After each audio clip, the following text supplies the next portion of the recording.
this video, I want to take you along to look at a detail. It's about the handles on the kitchen unit, but I want to use these handles everywhere later on. I'll show you a milled handle in a moment. Of course, you need the fronts for that. I've made a template, and I'm going to do it with a large router bit with a guide ring. That's actually all I need. So let's get started. Template made with 3 holes in it. One of 104 by 33, that one needs to be the most precise. One of 124 by 52 and one of 146 by 76. Mark the center line on the template and the center line on the fronts, and then you know exactly where to place your template. A router can also be a smaller router as long as it has a guide bushing with a bit. For me, the difference between the guide bushing and the bit is 7 millimeters.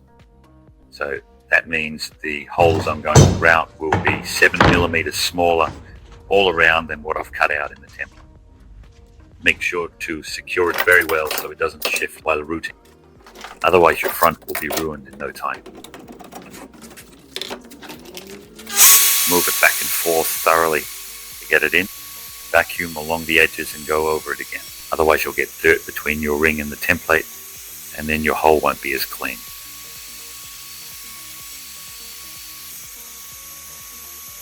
Well, now we've got the first hole done. You go all the way through. That's basically how the handle will look in the end. Number 1. Now we're going to adjust the template. So at this point, the only thing you really need to do now is, with care, simply and carefully move the stop over to hole number 2, just as shown here, as you can see.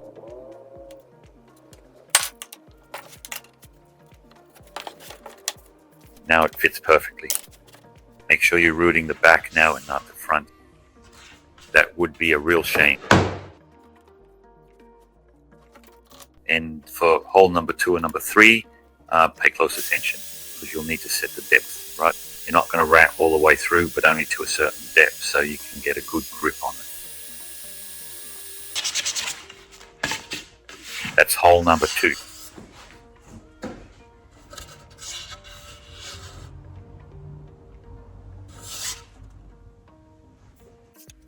Now on to hole number 3. We're going to follow the same procedure again. Adjust the template and route again. Be sure with your router to let it come up first before taking it out of the template. Otherwise you might end up hitting the wood with your router.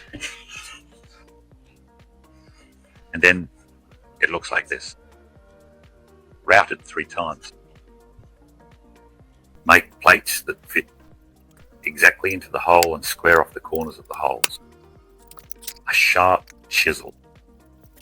You can also make the plates rounded, of course, in the corners, but it's much harder to make that fit neatly than to square off the corners and glue in a straight plate. I made plates that are 6 millimeters thick, and they fit perfectly.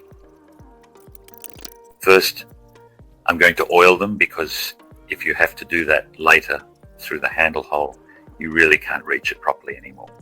So I'll oil the inside of the handle and the plates. Polish it off, and then you can glue them into the front.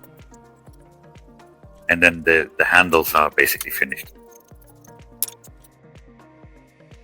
Well, it's finished. I've put the handles in. There you see the large door, the small door, and after sanding it still needs to be oiled. And as you can see, you can use this pullet to open the door. I've glued the plates in from the back. It looks like this. Don't think that's a mistake. I did that on purpose because I think it's fine if you can see that a plate has been glued in. That's why I rotated them a 1/4 turn, just like with the flap. It fits like this. I had oiled this part in advance. I still need to oil the rest of the fronts. And then on the back, the plates are glued in like this. Oil it nicely. Looks amazing.